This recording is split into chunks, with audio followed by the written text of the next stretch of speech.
Welcome to How Now, the podcast where we talk about how to live in the now. And here's your host, Kim Martin Raymond.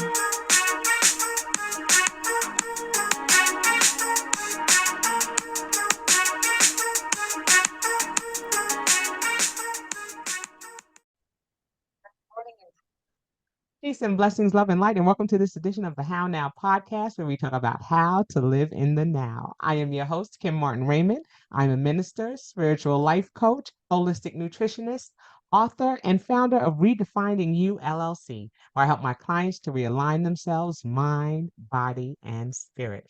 And welcome to another edition of the show. We're so glad that you are here. And if it is your first time joining us here on the How Now podcast, welcome to the How Now family. Be sure to go to www.hownowpodcast.com, click on your favorite podcast platform, and be sure to like, follow, share, and subscribe. You can also go to the bottom of the page on the website, and it will take you to the banner for this week's show. And when you click on that, it'll take you to the How Now YouTube channel, where you can like, follow, share, and subscribe there as well. And make sure that you click the notification bell so you always know what's happening in the now. And again, that's www.hownowpodcast.com. All right, so let's get into today's show, which is entitled A Life Worthy of Death. Okay, we're going to just talk about the experiences of my handsome guest here to my left, or to your right, or to your right and to my left. And of course, as is customary with the How Now podcast, I'm going to have him to introduce himself at this time. Thank you so much, Kim. I appreciate it. My name is Dommartini Salien, but I go by Martini or Dom for some folks. I am an educator, an author, podcast host, father, husband. I can go on, but I'm gonna just pause it right there. I am very passionate about the youth and working with them and pouring into them and uplifting them and building them and cultivating them. And I'm really excited and happy to be here on the show. So awesome. It is so wonderful to have you here. And that's a wonderful space to be in, because our youth, of course, as they say, our children are our future, right? And it's always important that we, make sure that we're positioning them for the greatness, for them to be able to take up the mantle, that many of us that their ancestors have established. And that's something that's so important to our well-being, and to being able to keep our history and our legacy alive. And so I applaud you and thank you for that. So, we're going to dive in. Let's talk about what was going on. Everything in the How Now podcast starts at that point of what was going on right before the pandemic, because we saw a lot of pivots and things happening. So what were you doing at that point in your life? So for purposes that I can't really disclose here, but based on my military background, I also served I forgot to mention that I'm a combat veteran. Wow. Of all the Wow. things. Welcome for your service. Yes, thank you. We thank you for your service. Absolutely. Prior to the pandemic, I was actually privy to some information about something coming the year of 2020 is when it actually officially hit. And before then, I was in education. I was a teacher still. We were just getting ready to, it was the fall or Thanksgiving break before the pandemic, because the pandemic hit 2020. And I was prepping myself for the pending chaos that was getting ready to come with finances and just essentials and necessities around the house. I had just finished going through a very, very traumatizing divorce from my second marriage. And so I was dealing with that, being an educator, living in Georgia at the time in the South. And honestly, I don't know if, because I had gotten wind of the information of what's pending to come, that I set myself up in such a way where, for me, once the pandemic hit, everybody, because we were in education, of course, and building in person. Once the pandemic hit, we went virtual, and I had already been setting myself up to go virtual using a platform like Zoom, platforms like Nearpod for educators who know, platforms like Google Classroom. So I had already been preparing myself for the unknown, and it wasn't too bad. Again, outside of the divorce that I was going through, and I, of course, sought counseling and healing for that, and was doing the internal work. It wasn't too bad for me. It really wasn't. Yeah. Awesome, awesome. Yeah. Just like you said, I know it can't be disclosed. So yeah, I mean, just to be privy at least you had some time to make some preparation. Because for a lot of us, we had to, it was a hard pivot.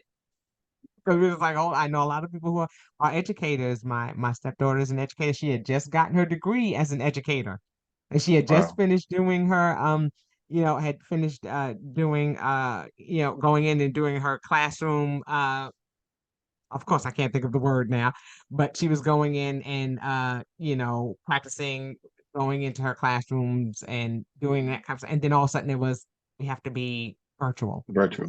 And Yeah. so she wasn't prepared for that portion because she Mm. had done the fit. She was used to being in In physical person. classroom. Yeah, Yeah. and now all of a sudden she was having to do split. She was doing Gotcha. some physical classroom, some virtual, and so that was a hard pivot for her to make. So I can imagine, but it's like you Yeah. said, being able to start making preparations, but still you had things going on in your personal life, and that's always difficult when you're having to make changes there and then there are limits to where you can go and what you can do when Right. you're in that process. So I'm sure that was difficult, but again, first of all, I want to say again thank you for your service Thank you. and for all that you were doing to prepare yourself. So all right, the pandemic happens. What pivots did you make once that happened, once that changed, once you started making that transition? You had some preparations and things that you were able to do. What were you doing after that point? How did that look? So, in conjunction with the divorce that I was going through, a lot of internal, because I've always been the kind of person to when I go through something traumatic or something causes me harm, internal harm, I self-medicate. I don't want to say self-medicate, but self-heal. Let me say that. I look Yes. for holistic ways to heal myself using the knowledge, of course, of my ancestors, the knowledge of where I'm from. I was born in Haiti, and Mhm. so I retained a lot of the cultural and medicinal experiences from my grandparents, my parents, and the things that they would have us drink or do when it came to both internal and external pain. But what I started doing after the pandemic or being more intentional about doing was the concept of self-care. I know right now, nowadays, self-care is a word thrown around like Buzzword. Skittles, yeah. But for me, because I've been doing it for so long, it was I saw an opportunity like, okay, now that I have more time at home with myself, I don't have to get to a vehicle and commute. I don't have to travel from place to place to do what I Right. do. How can I maximize actually fully healing or getting to the place where I can heal the different traumas, the different pains, the different hurts? And I did that. I went fishing. I made a list because of some of the things, my hobbies that I have. One of them is fishing. And I made it a personal business. I didn't care who you were, what you represented, what title you held. If today is my day to go fishing, I'm going There you go. fishing. Nothing's stopping me. Um, and I would go in Georgia in the South. I'm sure Hmm. you know about these certain places. Yes. Beautiful. The South is beautiful. I don't. And really, America is beautiful. The whole landscape of the United States is beautiful. It's just you have to know where to go.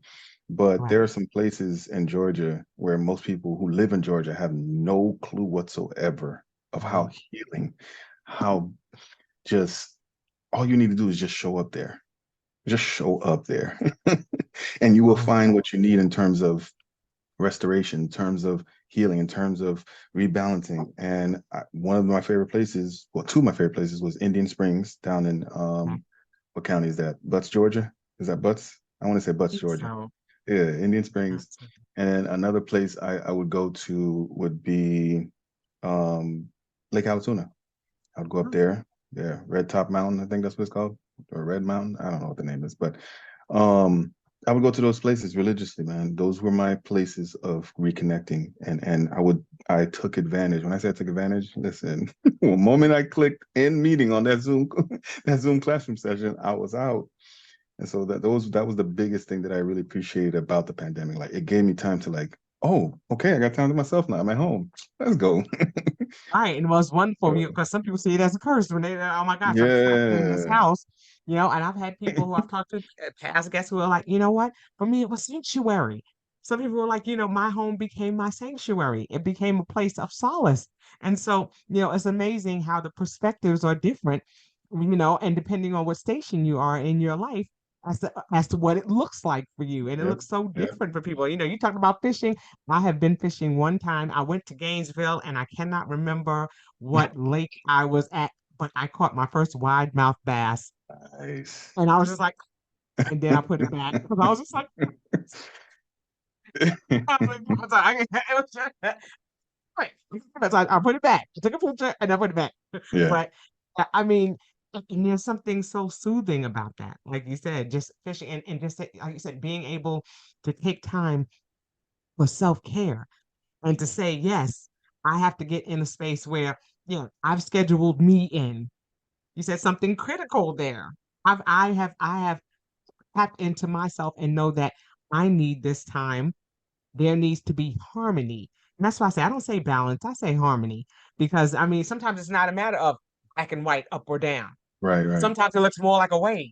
How am I harmonizing? How am I blending all of these things that are going on in my life Yeah. and creating a beautiful harmony and music behind it? Yeah. That's something I can dance to. You know what I'm saying? It's something I can Right. move to, Right. and that's important. And so, as an educator, how are you able to transfer some of that to the children? Oh Because I'm sure gosh. it was hard for them. It was, but the thing that I value about being an educator, specifically for myself, that I think that I don't want to say I have a leg up on, but for most educators that I see, I'm going into my 8th year, so I don't know if you consider that a veteran, but I've been doing it long enough to know, 1 year is the a ins and veteran. outs.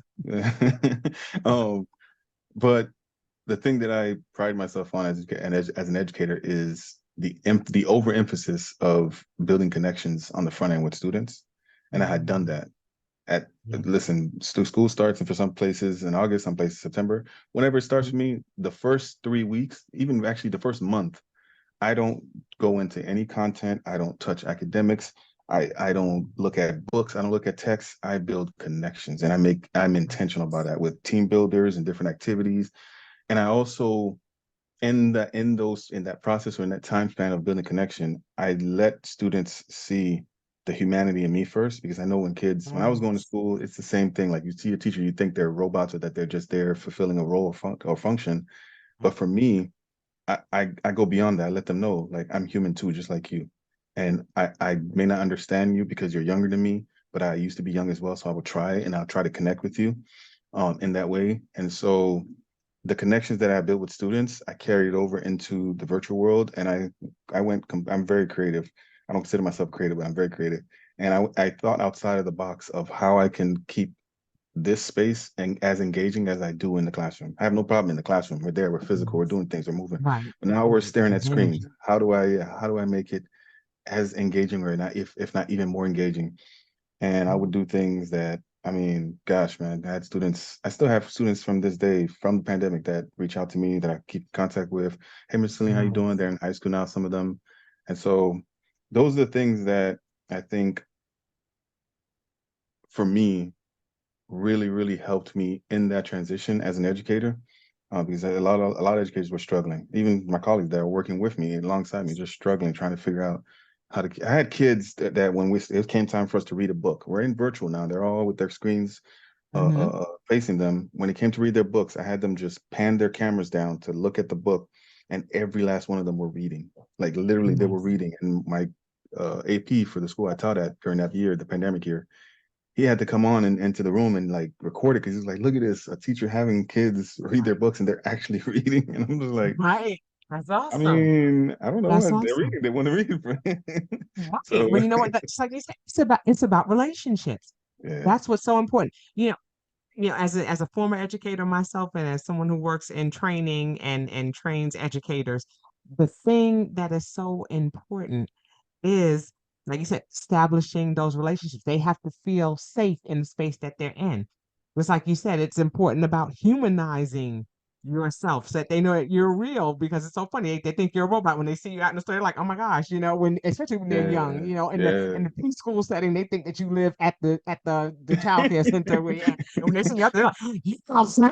Oh my God. Yeah. I was like, it's funny because I did a training recently and I even asked them, I said, it's the children, where your clothes at? You have on different clothes, right? So you don't live there.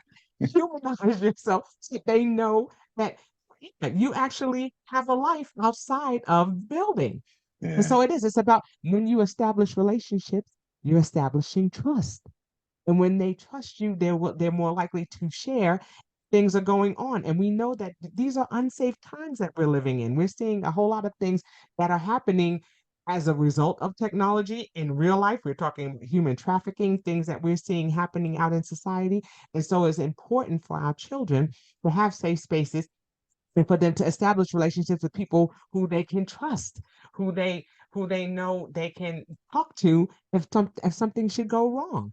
And so I Yeah. love that you say that you've taken the time to do that, to establish that you are a human being and that you are living this experience with them, and that it's important that they know that they can reach out to you and that, you're not just somebody who's up here and they're down here. We're not standing over them. We always say get down on the child's level, even in the younger years when we're talking Yep. about childcare and that birth to five, and we're saying get on their level, so that we know that we're connecting with them. Yep. Not that we're separate from them, but that we're connecting and that we're a continuum. And like you said, that I was once a child. I didn't come out as a full grown adult. I came out as a child and I did things that were childish. And we did some things that were a little more spectacular than some of these kids are doing, the stuff that they're doing now. We're like, play for real. But no, but it's amazing how we can, really build and grow community through those important, and appropriate Yeah. relationships with adults, and not just our peers, but with adults as well. Children Right. need to Right. see that. They need to be taught that there are healthy relationships that they can have, and that every relationship isn't about them being told what to do, but being asked, what are your thoughts about this? And then I know it must be interesting and challenging even as a male in this in this industry. It's very difficult to be a male teacher, you It's know. fascinating that you bring that up because my wife and I were actually talking about this yesterday, and I know this is nothing more than just the ancestors just guiding There you go. No, seriously, That's what they do. I was literally having this conversation with my wife yesterday because this year is my last year in education. Oh wow. Yeah, I have no more, I have no more left in me. Oh wow. The direction that it's going in, it's not benefiting students, it's not benefiting teachers, and so and those again powers that be aren't really Yes. they aren't really concerned about reforming education or making education better, Yes. as You're much of right. the countries around the world are doing. So yeah, this is my last year, but I spoke to my wife about it. I was like, we represent black males represent less than 2% of the industry, and it's not getting any better. It's getting worse. It's actually probably less than that, to the point where Right. now major media networks and major media outlets are bringing it to people's awareness and calling it a Yep. crisis of representation, or more black males are needed in education. It's like, I mean, Compensation, what there's all kinds of exactly? things. We can go off the rails on that one because you're absolutely, because Yeah, like I said, as a former educator myself, yes, there's a lot that's going on, and just like you said, the powers that be, and hmm, even though we're establishing relationships and we're trying to do things as educators to connect with the children, then right, then you have the powers that be, you have administration, you yeah, have parents, you have right, so many different personalities that you're having to deal with. Then you have people who are coming in. I always say this is the first time in history that we have 5 generations working in the same workforce. mm, So we're seeing people. I mean, my grandbaby's teacher is like in her 20s. Then you have yeah, teachers who are veteran teachers. So we have some right. people who are green to the industry, who are brand new, Right, brand right, spanking new to this industry, have the freshness seal still on them and trying to figure it all out. And then you right. have some of us who are veteran teachers who have been around the block a time or two, and we're just like, all right, I'm tagging you in. 'Cause I done we're seeing a mass exodus of our educators, and that Yeah, is concerning, and it's disheartening to see because we need people like you, like myself, and others who are leaving the industry. We need them to stay But it's Yeah. very difficult to stay when there are other dynamics and other things that are going on that are not supporting you in Yeah. your efforts. Yeah. You can only do but so much before it begins to wear on you, you Yeah. know? So I Yeah. definitely understand that. It's a hard pill to swallow. And, you know, again, I'll thank you for your service there, because your service there is just as important as your service was there. Yeah, yes, you fought and defended our country, and there's a lot to be said behind that. But teaching our children is just as hard a Yeah. challenge. Yeah. Yeah. It's its own battle. So, Yeah. like I said, I applaud you for doing both, because in each way, you've had an impact, with those who you still stay connected with, those who will connect with you this year in your final year, and those who will connect with you in different ways beyond. And so to segue to that, are you going to continue to your passion in working with the youth, or will you pivot Absolutely. from there? That is my calling. That is something that I don't think because I've worked in corporate America, I can't do it. Corporate America is its own beast, and if you work in it, listen, my hat's off to you. Whoever is in corporate, my hats, and I've done everything you could think of. I kid you not, from the finance department to operations to Right. logistics to even HR. Hats off to Yes. anyone who's in corporate. Yes. I really mean that. And so I do want to continue working with the youth. And so my nonprofit, I am also a founder of a nonprofit called Amazing Never Normal, and it's to expose and cultivate youth, or cultivate brown and black youth, to vocational skills, should college not be an option for them post-secondary education. Because everybody, I get it, college, college, college, but it's not for everyone. We know that. No, sir. Not everyone's going That's to make right. it to college. And Nope. so, and not everyone wants to make it to college or wants to that route, to go that route. Well, if college is not the route, then what other things or what other opportunities do you have to continue to be functional, working citizens, and contributing to society? Well, vocational skills are going to be here until, like, the infrastructure of our societies is not changing just because AI is here. AI is going to make it a little bit easier to function, but you're still going to have plumbing. You're still going to need electrical. All Right. these things are still going to exist. Right. AI is not going to replace, or technology is not going to replace those infrastructures. So people Yes. need to fix them. People need to maintain them. People need to operate them. So I want to expose the youth to those kinds of things, because a lot of them, academically, I'm not saying that they're not capable, but internally, that may not be something that they want to pursue. That their hand, they're very tactile. They want to, Right. pursue music or whatever it is. Like, in terms of giving kids the opportunity or the option of a choice-filled life, like most of these schools, public, charter, or private, promise and Right. claim. Why not actually do Right. that? And Right. so that's why I'm gonna go 100% into that. I'm gonna go 100% into my books, Yes. and get those popping as well, and in my podcast. So I've got 3 different avenues where I can really pour myself Yes. into to Yes. replace what I've been doing in terms of That's education. So beautiful. That's yeah, it. It's wonderful to have a foundation and have some branches on that tree. You know yeah, what I'm saying? Like you said, your yeah, yeah, podcast, your books, and we're going to get into that in just a moment. But I love that, with your nonprofit. I love the name, first of all. Amazing, never normal. You It's a know what I'm play on saying? it, it's a play on Maya Angelou's, not to interrupt you, I apologize for that. It's a play on No, Maya no. Angelou's quote, one of my favorite quotes from her. She says, "If you're always trying to be normal, you'll never know how amazing you can truly be." And Wow. so I took that and I said, "Oh, okay, yeah, all right, let's get it. I love that. Amazing, I never love normal." that. I love that. It's So all about purpose. It's all about purpose. yeah, But just like you said, it's not that we're always trying to push people down the conventional route. Sometimes it's a yeah, matter of showing them it's all about options. We talk about education and we talk about learning.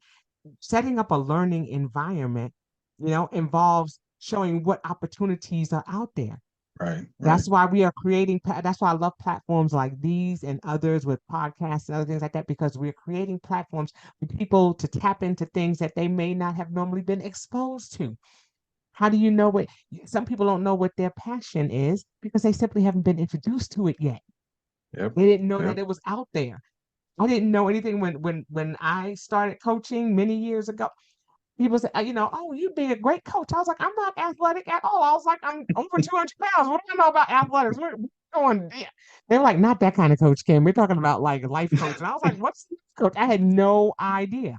You know what I'm saying? And it wasn't until I was exposed to it and started researching it that I was like, oh my goodness, I didn't know it. Yes, I do this. I've been doing this all my life. I didn't even know. But you don't know what you don't know. That's what they Right, say, right, right? You don't know. right. And so it is a matter of exposing, and especially exposing our youth. We are so pigeonholed. We are so controlled by media and other things that are telling us what we should be interested in, or what we should be doing, or what that should look like. And sometimes we're so caught up in that, and we start going down that rabbit hole that we never realize that there are other aspects. It may be something similar, but there may be a little turn on it. You Yeah, know, I was in education for a long time, and then when I became a director, a daycare director, and I saw some things behind the scenes in administrative, then I wound up getting a business degree and getting my MBA because I liked what was going on behind the scenes too. I was like, wait a minute, there's something to this. I love the training aspect. There's something to that. You mm, know, yes, I started out in the classroom because that's all I knew. When we were you grew up, what do you want to be? I want to be a teacher. That's all I ever wanted to be because I didn't know that there were other things behind the scenes that you could be doing that could still, have an impact on education. So, until you're exposed to those things, you don't know what you don't know. So I love yeah, that you said that. It's a matter of letting them know these are some other opportunities, there's some other things that you can get involved in. And it doesn't have to be that you have a $400,000 debt right, trying to go to right, school, and then they're right. going to give you a minimal wage, that you're not even going to be able to sustain yourself on. So, yeah, we have to be open to the opportunity. So I love that you're doing that. And that again, even in talking about your own personal experience, that yes, you've laid that foundation. You have like I said, that trunk, those roots are embedded, but there are other roots that come along with it. I mean, there are other branches that come along with that, Yeah, you know? yeah. So that's a wonderful segue into, you talked about starting this nonprofit and moving into that realm. And then you also mentioned your podcast. So tell me a little bit about that. Oh, the podcast is a funny. It's this. I kid you not. This is not I'm not making this story up. It's literally, this is a true story. So the podcast actually started with a buddy of mine, Dennis LaRoche. If he's watching this, or if he does get a chance to watch this, shout out to you. Um, he is the, or he, well, yeah, he is the digital media arts director at the school that I worked at in Harlem last year. I'm working at a Mhm. different school this year in Brooklyn. But he runs a EA Sports program for kids, so gaming and stuff like that, etc., podcasting, newscasting, stuff like that. And part of that program, part of his organization is called Yellis. And part of the organization is a podcasting segment that he does for kids either in school or out in the community, to help bridge the gap between youth and adult and the violence that exists between the two, whether it be from law enforcement to corrections to whatever the juvenile Oh, correction system. And so he started the podcast with some of the students that I taught last year, and he asked me, he's like, hey man, no. It wasn't him. It was one of the students asked me. He's like, Mr. Salien, can you join me on a podcast for a project that I'm doing? I was like, yeah, sure, of course. I'll do anything for my students. Take my shirt off for them, the shirt off my back. And so I jumped on it. My first time ever jumping on, I've heard of podcasts before that. I've seen them, of course, obviously heard them, but it's right. my first time actually engaging in it. And so after the podcast, after we recorded and I answered her questions, we engaged in conversation. He was doing the editing of it, and he came to me. He sent me the recording. I didn't get a chance to listen to it, but he pulled me up to the side and he was like, "Hey, Salien, I think you got something special, dude." And I was like, "What do you mean I got something special?" It's like, "Dude, I heard your voice. I think you got something special, dude. I think you should start a podcast." I was like, I heard him, but then I didn't hear him. I was Right. like, let me start a podcast. Like, I don't know anything about a podcast. Like, what do I Right. just like? What the heck? Right. He's like, dude, you can use my equipment. Don't worry about it. You can come here one day, on your Nice. break. Just come in, go. I'll lock the door. You just do what you need to do. But I think you got something special, man. So I went home that night, and as I normally do, when somebody tells me something that they see in me that I don't see or that I don't Right. recognize yet, I meditate on it. Mm, I reach out to the ancestors, and I really center myself to see, is this something that I can see myself doing, and what harm or what, if there's a disadvantage for me. And when I thought about it, I right. reflected. I was like, I'm not going to lose anything. Let me just see. Let me just try it. And that first recording, I remember this like it was yesterday. The first episode of the show is titled "The Dreaded M Word," and I talk about menstruation for women who experience menstruation and what that experience is like from a woman's perspective and what men can actually do to understand or try to understand what it actually is. It's not a universal thing for all women. Like it's not. That's what I used to think. Like, oh, okay, it's time just my ignorance. But when in the episode, I talk about my wife and we had a conversation about it, and the way she broke it down to me it was almost as if a new realm of understanding and reality opened up to me when it came to just that one little aspect of the biology of a woman, the menstruation cycle. So that was the first episode, and that episode has the most listeners, or however you want to call it, listenership plays. Yes. And I heard myself, I played it back and I heard myself, I was like, wow, okay. And I just kept going. I kept going. I kept making episodes, kept dropping them. I set up a strategy of how I would do it, and I went in on it. And so, yeah, that's how it was spawned. That's how it was born. It birthed itself from someone saying, hey, you got something in you that you don't think you realize, dude, when it comes to this. I think you should try it. And I did it. And here I am with it. So Love that. And what that does is that puts another feather in your cap, but it also, allows people to see how things can move. Like I said, you went from talking about,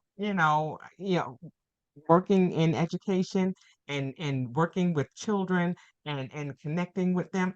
Now, as a result of a podcast that started talking with children, it birthed something else. And it just goes to show that, there are connections. And sometimes those connections aren't always, the ones that you think they are. But I love that you said that you meditated on it. You thought about it. You looked at it. It was almost like you did a SWOT analysis of it and said, okay, let me see what's going to do. What are the strengths? What are the threats? What are some things that what are the opportunities that are here? You're looking at all of those things and saying, okay, now I can make an informed decision. And that's something that's so important. And that's something that even as you're working with the children in the nonprofit that you're talking about, all of these things find a way of becoming interconnected. All yeah. of these things can be ways that they can see, and then even in that, people can see the versatility Mm-hmm. that you have. You know, just like I said, we don't ever want to put ourselves in a box or just Yeah. pigeonhole ourselves. We want to show that we have opportunities to talk about other things, and that those other things can be relative. Yeah. Because Yeah. even with our younger girls, you talk about menstruation, they're going to experience that even in their youth, you Yeah. know. Yeah. So all of these things are interconnected. So I just love that's been your experience, and that's something that you can share. That's something that you can show. Okay, that yeah, this may be something that's good for you, but always have your ears and your eyes open to the possibility that there are other opportunities that can stem from there. Yeah. And if you meditate and you think about it may be something that can take things in a different direction for you and bring in even a wider, it can broaden your base and bring in a bigger opportunity for you to touch more lives. And Yeah. that's what we're doing, you Yeah. know? I agree. I I agree. love that. Awesome, awesome. Okay, and so now, of course, like I said, we talked about one branch on the tree. We talked about the root. We talked about that one branch on the tree. Then you mentioned books, and you have a book that is entitled A Life Worthy of Death. Yes. Now, some Yes. people are gonna be like, "Huh? Okay, so let's talk let's talk a little bit about how we got there and talking about what a life worthy of death is about." So in the spirit of the continuing a theme of interconnectivity. Yeah, yeah. So this story, how that book came about, this was post-pandemic. Yes, post-pandemic. So 2021. Yeah, the 2020-2021 school year. I founded a sixth grade cohort in a school with the KIPP network. KIPP stands for Knowledge is Power program. And so we were virtual still in 2020, 2021. And during one of our grade level meetings, it was sixth grade. Yeah, sixth grade. The assistant principal, he also happened to be my coach, Ray, I forget his last name, James. Yeah, Ray James. And we were on a grade level meeting where we were kind of trying to get to know each other. And I had set up a kind of like a speed dating format where we'll go into breakout rooms in Zoom and then ask each other specific intimate questions that I created. Like I drafted everything because I was like, as a grade level, because we're virtual, we're not really in person. We can't really connect and exchange exchange energy with each other. So it's different. So what's a different way we can? So again, being the creative person that I am, I came up with this way of team building and virtually. So we were in a breakout room, and one of the questions, it was myself. I remember this like it was yesterday. Myself, the special education teacher, and my coach, who happens to be the assistant principal.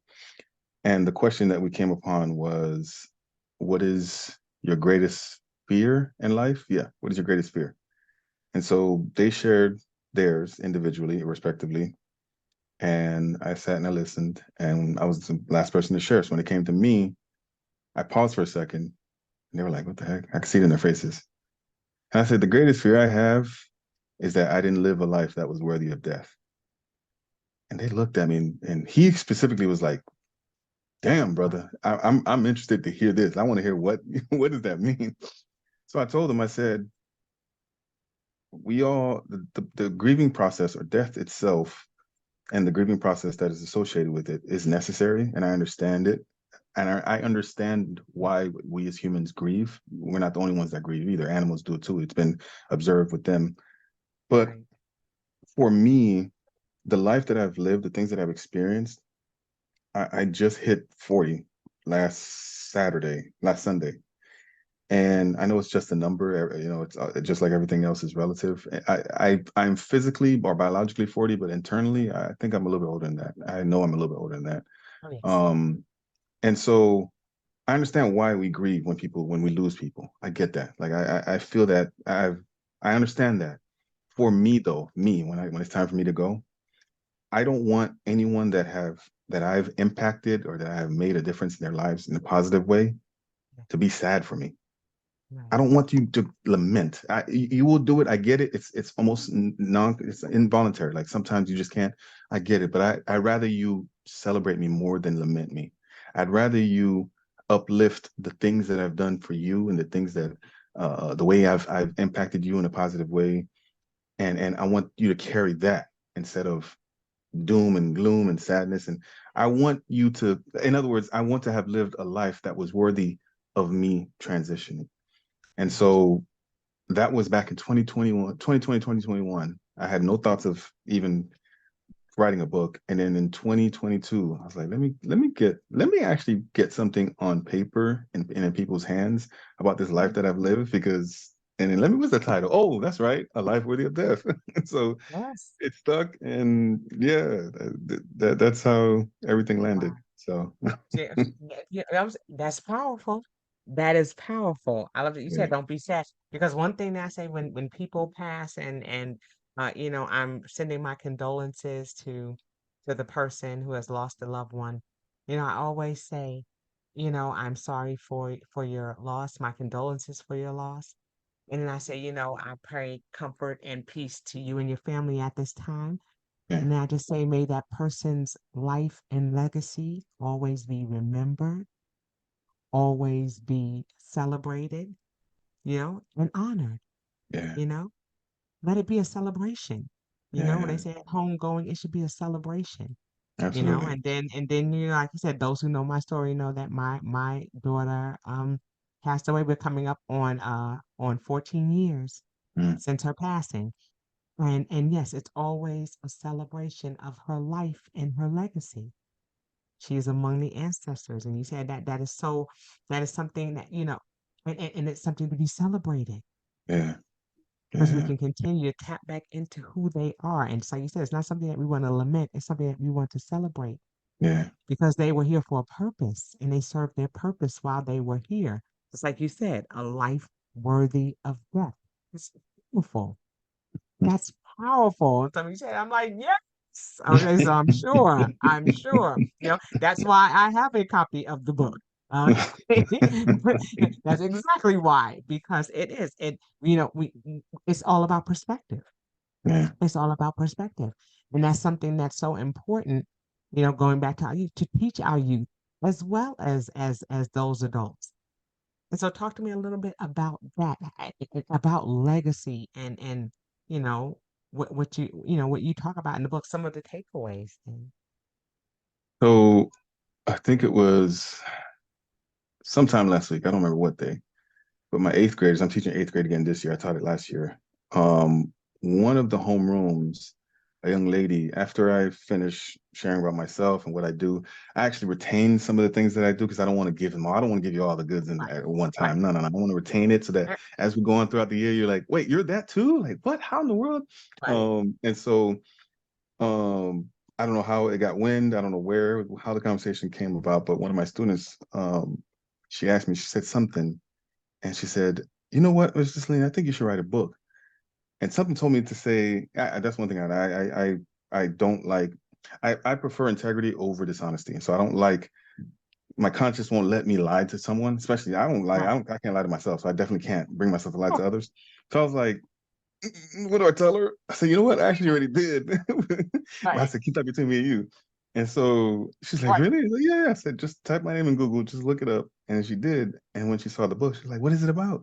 I said, read the blurb, girl. It's right there. I said, read it. She's like, so she read it. She's like, does the father die? Like, what happened? I said, you got to get a copy.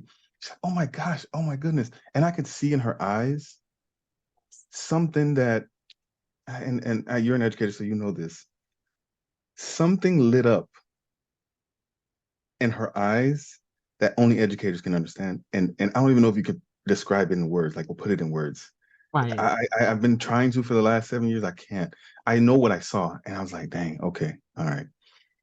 I'm here for a purpose. I'm here to do exactly what I need to do. My why still exists. My why is still valid. And so what I do with my kids, my students, is, like I said, I established a connection, but I also let them see what I have done, because I know you can see in my background here, 1804. For those who don't know, that's the year. And when people ask me, I actually just went and got it tattooed on my arm. When people ask me about that year, like when we're on Zoom meetings, I tell them, they're like, what is that? What is that year? Or even just in general. Initially or before, I used to tell them what it really was, but then now, like moving forward, what I tell people is that's the year that I've been free since. And I try to, I want to confuse you even more. Like, what does that mean? And then I go into what it actually is about the year of the Haitian Revolution and what Haiti has done for the African diaspora, and what blueprint and template that they've set for the rest of the diaspora, of what freedom looks like, and what taking back your power that you already own, that you already have within you, inherent from your birth, looks like, and what it costs. What's the sacrifice of that? And so, and why it's still being to this day trying to be stifled and silenced and eliminated. It's funny though, the reason why I say that, but and so I instill in them, through my own identity and understanding where I come from and who I am, like that is like Martin Luther King said, it's character plus academics. That's the purpose of education. Or character plus intelligence, excuse me. That's the purpose of education. And so all of that stems from knowing who you are, knowing where you come from, whatever that is, good, bad, or indifferent. And with the information that you have, good, bad, or indifferent, what are you doing to better not only yourself, but those around you? You understand what I'm saying? And so I am constantly vacillating when it comes to my students, between academics and what the state wants, and with results and data and this and that, to hey, you yourself, do you know why you're called Afro? Why do you refer to yourself as Afro-Latino? Like, what does that mean? Or do you know why you use the word cholo when you're speaking? You know what that represents? Like, trying to make them see the connectivity between the way they live and the reality that they have now, and where that comes from. It always comes from the back. It always comes from, as the Swahili word says, Sankofa, to reach back, to look back. That's where it comes from. So yeah, that's one of the things that I also, and I'm unapologetic with it. I don't care who you are, what administration you are. I don't care whatsoever. I really don't. I'm just being honest. Yeah. So. Oh my goodness. I mean, that's so powerful, because that's a life lesson. Yeah. It's not just something that they're going to learn in 8th grade or the 6th grade or the 9th grade. That's a life lesson, something that they can take with them throughout their life. Right. You know, we always talk about biblically speaking, you know, that you are to be childlike in your faith, or you to be childlike in your thoughts. And, you know, we forget to, you know, so basically how we talk about, you know, oh, what's your why? That was a question that children have been asking since they were 2. Why? And they want to know why? Why? Yeah, look at your millennials. Why? Why are we doing this? We'll say, oh, we'll have to do that. Everything becomes a question of why. It follows us throughout our lifetime. Then when we get a little older and we get to be like I am, where you know we're Gen X and everything, I say, why in the world are they doing that? Why? Or you know, it's always finding itself. You know, it consistently comes up. You know, I Yeah. didn't call my show Why Not Everything. I called it How Now because it's about how are we navigating this space? Right. How are we creating, you know, the legacy that we talk about? You know, what does that look like? And we have to be able to educate our children about that. Why? Why, you know, what was it that happened then that has positioned us to where we are? And how can we use that as a Right. resource? How can Right. we use that as a source of strength? How can we Mm. use that to empower ourselves to pick up the mantle and carry on? Yeah. Yeah. You know, we've Yeah. lost so much of our legacy. We've lost so much of our, you know, we've had storytellers of old Mm-hmm. that are no longer here to tell the story. So how do we carry on the legacy if we're not educating our children and having them to make that connection? Who's Right. going to tell the story Yeah. Yeah. if they're never introduced to what that story is? It's frightening to think about because, you know, everything, you know, if it's not going to be in a book, and, you know, we're not even going to go there because, you know, we can go down that rabbit hole of things that Yeah. are political, things that are happening in states across the US. Yeah. Yeah. We can go there, but, you know, there are things that are happening, you know, and we're going to lose that history. We're going to lose, you know, when the books get burned and there's no Mm. documentation or there's no way for us to be able to carry it. How are we going to help our youth to connect to that and keep that going? It's I, concerning. I'm I concerned. don't Think I about my don't remember. grandkids. Yeah, yeah, yeah. No, I agree. I think it was, yeah, Brother Rizza Islam. If you never heard the name, I would submit to you to look him up. Rizza, Rizza Islam. He is the closest reincarnation of Brother Malcolm X that you're gonna get. As a matter of fact, I know he is the essence of Malcolm Mm, X. mm, He is on FBI's top 12 most wanted list right now, as far as right, who they have, who they are targeting, or who they have on their radar for people who, I guess, what they call it, misinformation, or disseminate misinformation across the world, mm, across the media. But yeah, his presence, his essence, everything about this brother is Malcolm. I kid you not. But he was talking about something on a podcast the other day, and he said there are two kinds of people in this world. There's the first person who will pull open the veil, or someone will pull open the veil for them and have them peek at it to see the reality, and they'll look at it, they'll stare at it for a second, and they'll say, you know what, that's just it's too much for me. I'd rather go back to right, the delusion, and to the smoke screen, and to the dreaming, the daydreaming, and to the distraction. And he said there's the other person who someone will pull back the veil, they'll pull it back themselves, they'll see the reality, they'll stop and look at it, and they'll say, that is not right. Something is not right about this, and right, something needs to be done. I'm only one person. I can't make the change or impact the change altogether, but I can do something. I can do something that will start the ripple. I can do something that will push the needle or inch the needle in that right, direction. right, And that's what I've always been my entire life. Like from birth, I tell them this. Like from birth, I've never been the kind of individual to see the masses going this way and I'm following them. I see them and I go the other direction. right, I go the right, opposite direction. Like go live. I will never. And again, this is no shade or no judgment to anyone living however they want to live. Um, but I understand. I overstand the law of sowing and reaping. I understand the law of action and consequence, choices and consequences. I understand these things. And so I try to instill that in my students as well. I like, again, everything is not always academics. I try to let them know, like, listen, I get it. The world you're living in is a world that's hyperinflated with information. You're living in the That's age right. of abundance of technology. Like all you That's right. know is what you see around you. That's it. That's right. You don't know a time before this, and I get it. And I try to let them know that I understand that. But I also let them know, like, there was a time when being human was actually cool. Right. and being kind was actually cool and Right. amazing and it was the trend and looking out for your like there was a time, you know what I'm saying? And to get back to that. So yeah, Yes. yeah, Yeah. Absolutely. Oh my goodness. Yes. And all that. I'm just like, I'm full. I'm full. Because it's just like you said, it's so important that that we engage. It's so important that we educate. It's so important that we enlighten, you know?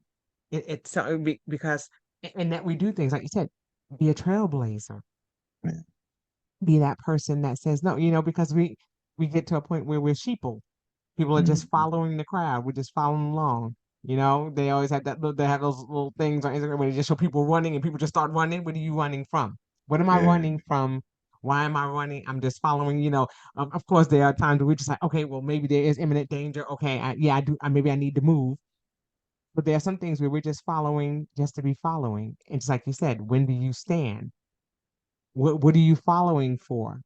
Some of us are quick to pick up a picket sign. What are you picking up that sign for? What does that represent to you? What does that mean to you? Do you know yeah, what that means? yeah, And that's something that's important too. We can't get involved in the flight of the wildebeest where we just going to run off the cliff. Because they start running off the cliff, I'm gonna be the one like, whoa, whoa, whoa, whoa, wait a minute, there's a cliff there. Why are we running off the cliff? Aren't we gonna die if we fall off this cliff? That's gonna hurt. Look like it's gonna hurt. Let me go back the other way. Just like you said, I'm trotting back the other way. I may start out and I'm like, whoa, whoa, whoa, whoa, whoa. Wait a minute. you know, right, and again, that's where we get to that why. Why am I doing this? And we have to position our youth to ask those questions. Our millennials started that trend of why? Why are we doing this?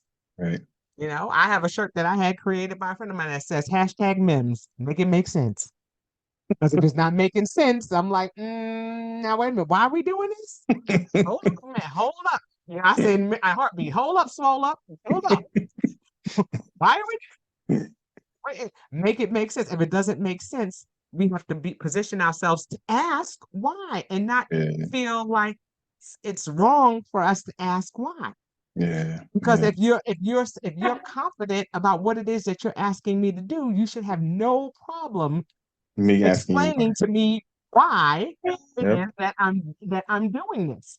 yep, Because yep. you're standing on it, and if you're uncertain, that's raising my Mm, antenna, my radar saying, oh, wait a minute. mm. So if you don't know why, how am I going to know why?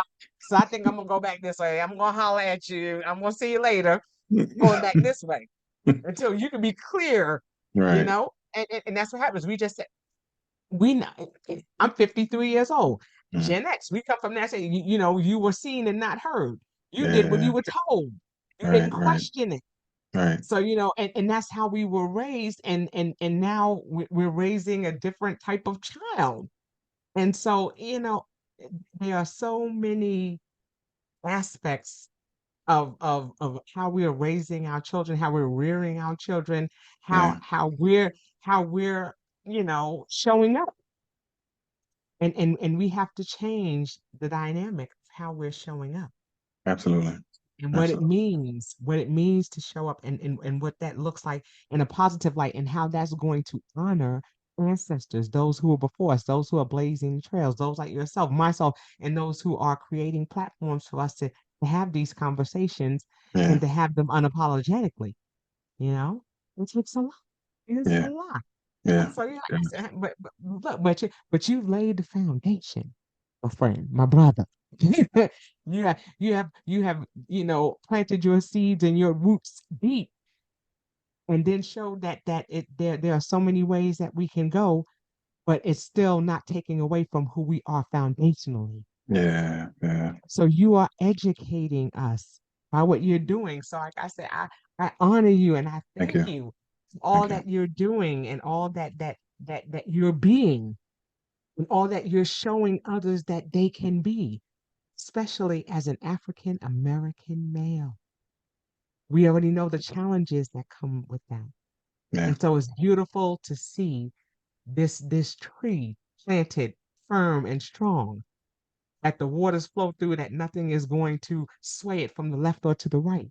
Yeah. And we have to Yeah. teach our young Black boys to be the same way and to teach our sisters the same. It's a matter of showing that we can build strong foundations, and that as a result of that, we can be best versions of ourselves. So I thank you for Thank all you. that you're doing and all that you're going to continue to do. Again, for the service that you have provided. So in that, I want people to know how they can get in contact with you, because some people are gonna be like, well, the split. I need to know how to get in contact with them, how they can get to how they can find out about your podcast, how they can find out Sure. about your book. Let us know how they can get in contact with you. Absolutely, absolutely. So for the book, the Life Worthy of Death, and it's a series book. So this is part one. The one that just came out was part one. There's 5 series. It's going to chronicle my entire life. It's loosely based on my life, by the way. Also, it's going to Nice. chronicle my entire life up until whenever I get to the last one, and wherever I am in life. Story's still That could being be, written. That's all yeah, right. it's still being written. So, the website for that is www.shakennotStirred, all one word, 09.com. Again, that's www.shakennotStirred09.com. And that's for the book. The podcast, I just actually just got on a new platform that just piloted this year, called Wisdom Podcasting. It's a new app, but Yes. it's on any podcasting streaming site or app that you can find: Apple Music, Spotify. It's called Shaken Not Stirred. And you'll see the logo is a martini glass with a black background, with some cracks or ancient looking Nice. design or graphics. Then go And on Wisdom, and that will take them to where the other they platforms are. can they can go on Wisdom. Wisdom will take them to the other platforms. But if you're a Spotify listener, if you're an Apple Music listener, any Spotify or any, excuse me, podcast streaming app that you listen to, if you just type in Shaken Not Stirred or type in my name, it will come up. I'm probably on just about every last one of them. And so season 1 just ended last month. Season 2 is getting ready to gear up. Congratulations. Thank you. Thank you. Season Yes. 2 is getting ready to gear up next month. And that's gonna be video. So you're gonna get a chance to see me interact with, you know, Nice. my Yes, surroundings that's and the that's people around hilarious, me. because that's what they do. You'll tell them, you say, "Oh, I have a podcast," and they'll say, "Where can we watch it?" I'm like, "It's a podcast. You listen to it, Yeah. but where can I watch it?" So we know, as educators, for our special friends, we have to who who learn not just by listening but by seeing. So Right. look, we make the accommodation. Yes, yes, sir. And so that'll be streamed on also all path and podcast streaming apps, as well as YouTube. I'm going to try to transition to YouTube. Perfect. In terms of, I think that's it. Yeah, the book, the podcast, Do they have the a way that they can get nonprofit, in touch with your nonprofit? Yes. the website for the nonprofit is going up. I want to say November. Our first board meeting will be the first week of November, and so the website will go up then.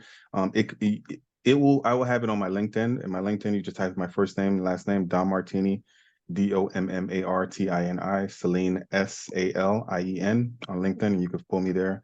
And all the information for the website for the nonprofit will be there once the site goes up. Very good. So, Very good. Very good. yeah, So they have all ways in which to get in contact with you. All yeah, things Don Martini. Yes, sir. We love that. We love that.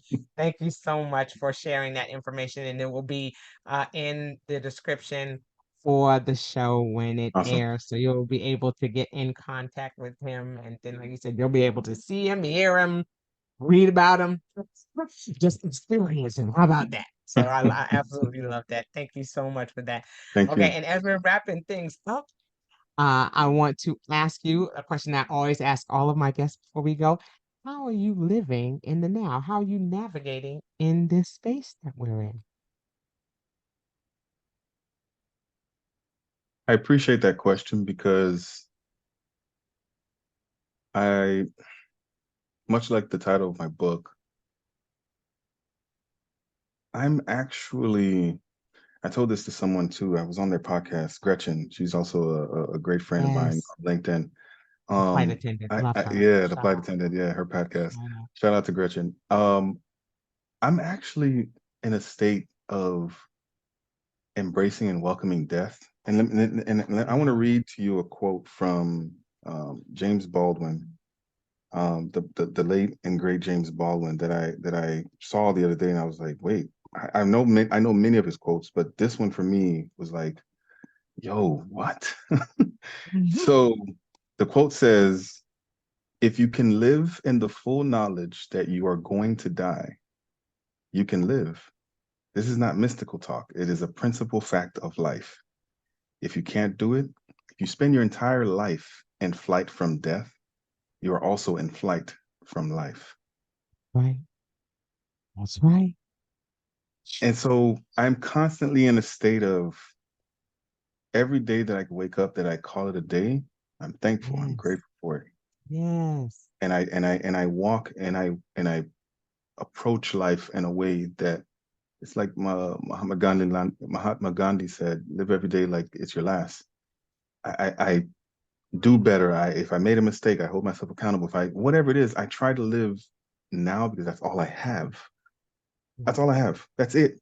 Right now, this very moment is all that I actually tangibly have. The past is recorded. It's in here. It's in memory and experiences. Future doesn't exist.